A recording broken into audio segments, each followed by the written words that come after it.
بعد شوي رح يكون معنا الفنان السوري حسام مدنية على الهواء مباشرة عبر الموجة 95.4 ميجا هرتز اربد الكبرى. خليكم معنا.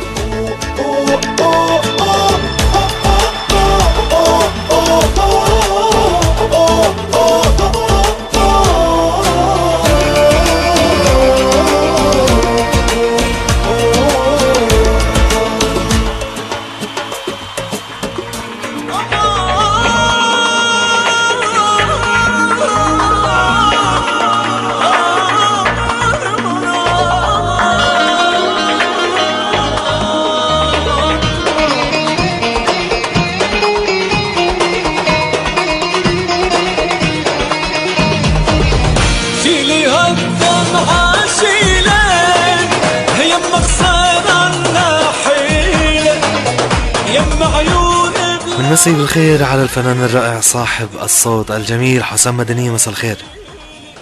مساء النور اخي عمر. يسعد مساك، شو اخبارك؟ طمني عليك. يسعد مساكم ومسانا يسمعونا بالاردن وكل الاقطار العربيه. مساك سعيد. ومساء الخير خاصه للاردن يلي انا بصراحه انه من زمان وانا حابب انه اجي الاردن وما عم بتصير فرصه اني اجي. حسام بدايه شو بتحب تحكي لكل شخص عم بسمعنا بهالوقت؟ أول شيء بدي أقول قريبا إن شاء الله أنا عم عبر عن كل إحساس إنسان يشعر بالغربة، لأنه بالوطن العربي يمكن كلنا عايشين هذا الإحساس حتى لو كنا بقلب البلد. صح. عامل أغنية بموضوع الغربة. بتمنى ان هي توصل لكل انسان عربي، وانا بمثل كثير شريحه من الشباب اللي عندهم هذا الاحساس. بتمنى انه تنال اعجابهم، وانا هذا عباره عن يعني مثل ما بيقولوا تواصل مع الناس المحبين انه يكون هذا الاحساس يوصل لهم باقرب وقت ان شاء الله يا رب. حسام، انت باول اطلاله لك بلشت باغنيه غايب يومين وجده يعني خبرني عن هالاغنيتين، شو كان احساسك؟ لانه اول انطلاقه لك كانت كيف بلشت؟ خبرنا هيك شوي عن هالموضوع. هلا جده كانت الفكره انه انا نحن كلنا نقدر كثير الجده والجد.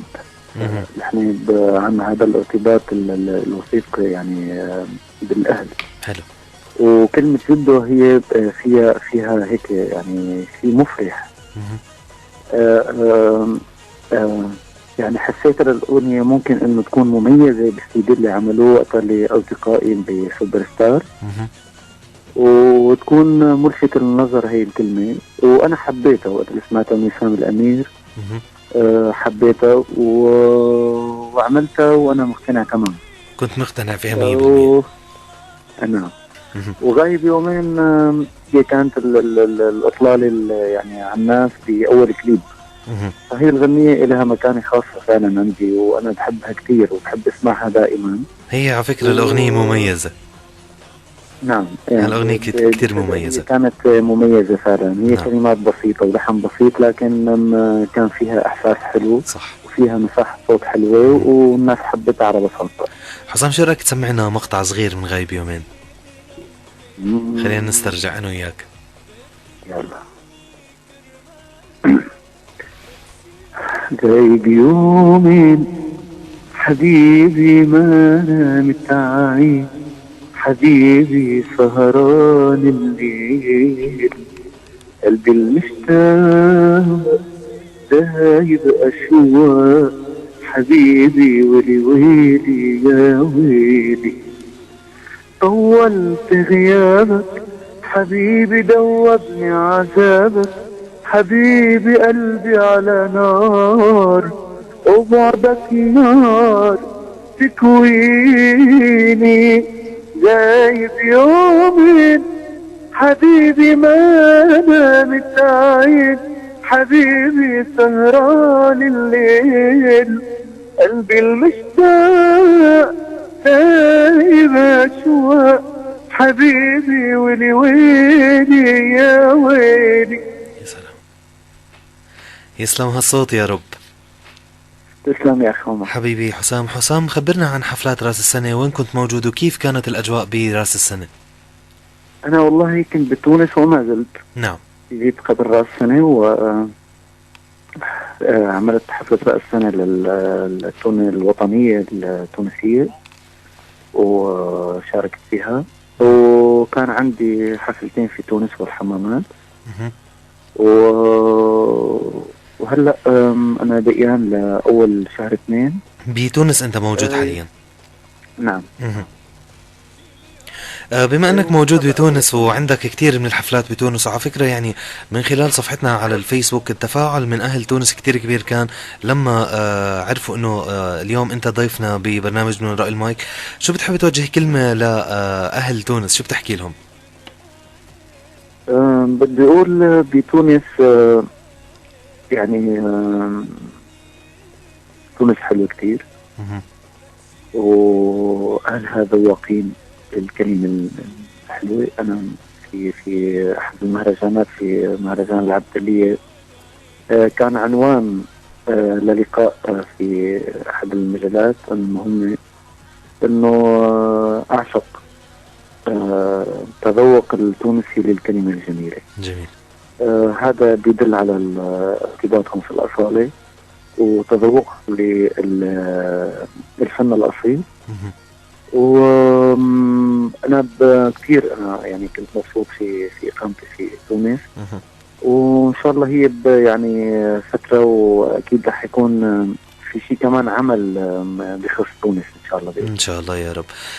مؤخرا في ديو بينك وبين مطرب إيراني، خبرني عن هالعمل. كيف تعرفت على هالمطرب وكيف تم اللقاء وكيف تم التحضير لهالديو؟ هي كانت الفكرة انه دائما المطرب الايراني كان هو عنده شغل في دبي.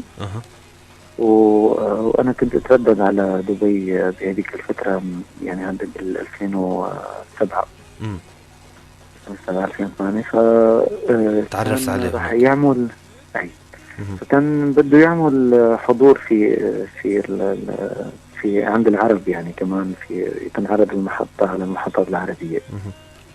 كونه موجود فيه وعنده هو شغل في، يعني عنده نايت كلاب في دبي. فكان الاختيار مع عدة أشخاص والشركة تبعهم المنتجة، على أنه بعد ما أنا خرجت من سوبر ستار كنت أخذ الصيت الكبير في مساحة الصوت وقوة الصوت الحمد لله. الله يخليك. يعني قربنا من بعض. المخرج حسام العاتكي، المخرج السوري يلي أخرج الكليب، وسمعت الأوديو بعثوا لي على سوريا، وطلعت دبي والله وصورنا الأغنية، وكانت يعني بسيطة وحلوة، يعني حبت الناس وعملت حضور يعني برحلاتي لأمريكا وأوروبا على الصعيد خاصة.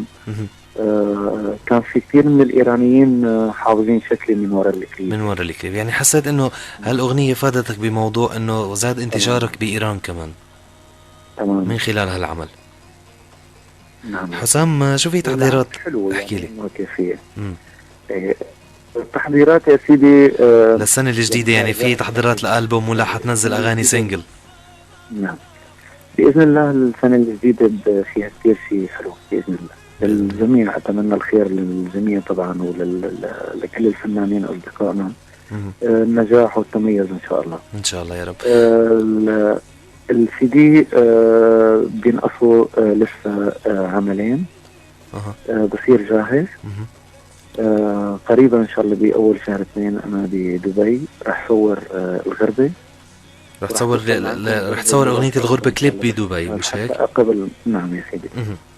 وإن شاء الله أنا مجرد خلصت الأوديو رح توصلكم ويسمعوها الناس قبل ما تنزل على التلفزيون بإذن الله. إن شاء الله يا رب. إحنا دائما بنحب نضل متواصلين معك، يعني أنت فنان عربي سوري صاحب صوت جميل جدا. حسام، خلينا نرجع هيك لورا شوي أنا وياك وتحكي لنا عن الذكريات بسوبر ستار. شو أكتر إشي لحد هلأ بعده يعني دائما بتتذكره ودائما بتحس إنه يا ريت يرجع هاليوم؟ والله يعني هي يعني بجزئياته يمكن كان صعب لأنه كان في برنامج من الساعة 7 صباحا، كان في بروجرام كامل المساء، كانت أيام صعبة يعني، وهي في ستريس والمنافسة صعبة لكن الجميل إنه هذا زاد خبرة الفنان في تعامله مع المسرح ومع المايك ومع الجمهور. وما بدنا نخفي أبدا إنه كان برنامج سوبر ستار هو من أقوى البرامج حد اليوم. هو عامل انطباع عند الناس إنه سوبر ستار خرج أصوات كتير كبيرة. نعم، خرج أجمل الأصوات. وعلى فكرة كمان حسام، برنامج سوبر ستار هو يعني بتحس البرنامج الفني الوحيد اللي طلع بهديك الفترة، هو يعني في له مصداقية كتير كبيرة تماما. يعني بنحس في اختلاف غير عن البرامج الترويجية اللي عم نشوفها بهالأيام. لا، هو بشكل عام يعني بشكل عام البرامج كلها هي أكيد يعني معمولة لحتى الواحد انه في وراها الناس عم تستفاد منها، هي بالتصويت والفلوس وكذا. لكن في ترتيب بالنسبة للأمور الفنية، هي كان عندهم اهتمام أكثر في الأصوات. نعم. البرامج الثانية اهتمام أكثر في قصص ثانية، يعني في عم تعمل شو، عم تعمل استعراض، عم تعمل إخراج، عم تعمل إضاءة، عم تعمل يعني فنيات في الأمور الثانية. مزبوط. لكن كان في تركيز في سوبر ستار، تركيز على الأصوات أكثر. وكان في مصداقية في التعامل مع الجمهور أكثر. صحيح. يعني يظهروا للفنان بأحلى ما عنده. بغض النظر ما كان في سياسة داخلية في البرنامج انه نغني لفلان او لفلان او فلان، لا، كان في اختيار فعلا من الفنان انه يغني الشيء اللي هو بيرتاح له بيحبه. صح، مزبوط كلامك 100%.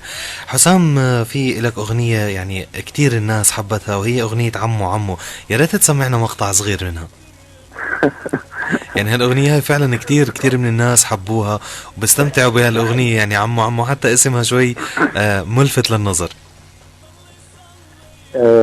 هي الأغنية طبعا من كلمات الصديق الفنان هادي الصقر، وألحان الصديق المطرب زياد قطان. موجه له تحية. أنا حبيت الله يخليك، ونقول لهم انه يسلموا ايديكم على العمل الظريف ومهضوم كتير. صح. غنية طيب، وغنيته انا باكثر من حفله وباكثر من جلسه، فالناس تحب هي يعني هيك هي عباره عن ضحكه يعني. ضحكه صحيح. بقول له غنية بونبونة يعني. بونبونة بالضبط. يعني الموال هيك نقول منه شوي متخصص. يلا بنقول مقطع صغير، خلينا نسمع. يلا. شفت بعمر الورد تمشي ملبكي، والخد احمر وفايح العطر الزكي. سألت شو جرالك شو بكي، قالت يا عمو اتركني افكاري شربكي. قلت لها عمو بلا كلام وفضلكي، حسي بحناني وشعوري ولا فيلكي. وضميتها ضمي ما إلها مثيل، صارت تحن وعصبري تتكي، والقلب وجوع صرخت وحلفت والله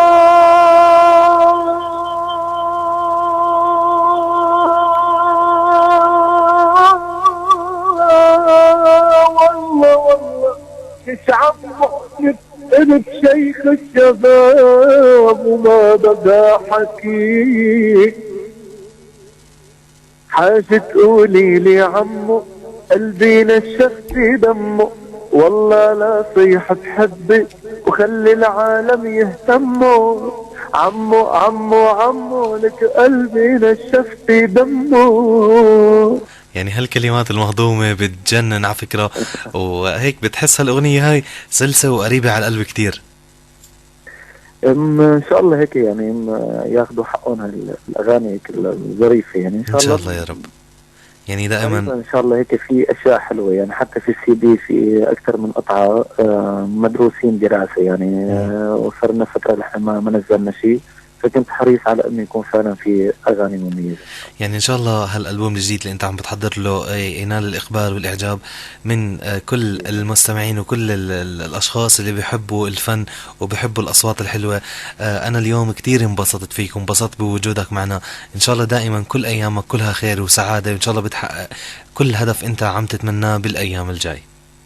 الله يخليك، وشكر خاص لحضرتك ولطفك حبيبي واذاعتكم الكريمه ولاهتمامكم، وان شاء الله مزيدا من النجاح ان شاء الله يا رب. والتميز باذن الله، واول جديد ان شاء الله بكون ان شاء الله.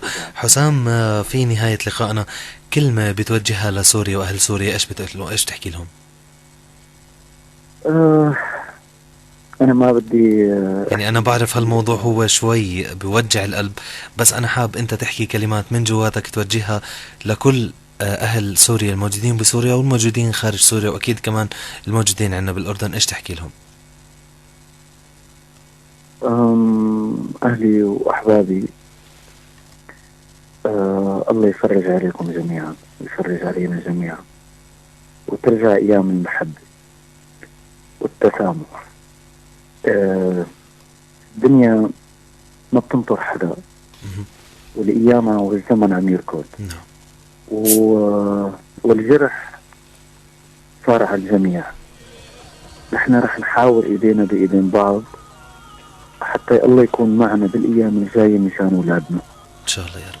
الحياه حلوه ونحن بنستحق نعيش، لانه نحن تاريخنا كثير عميق وحضارتنا كبيره، وان شاء الله هيك يا ربي بأقرب وقت إن شاء الله بفينا الفرج ونرجع نلتم على المحبة بإذن الله. يا رب آمين. إن شاء الله يعني هالرسالة اللي أنت وصلتها لبلدك سوريا إن شاء الله بتصل، وإن شاء الله عن قريب الأوضاع عندكم بترجع زي ما كانت، وبترجع سوريا زي ما كانت.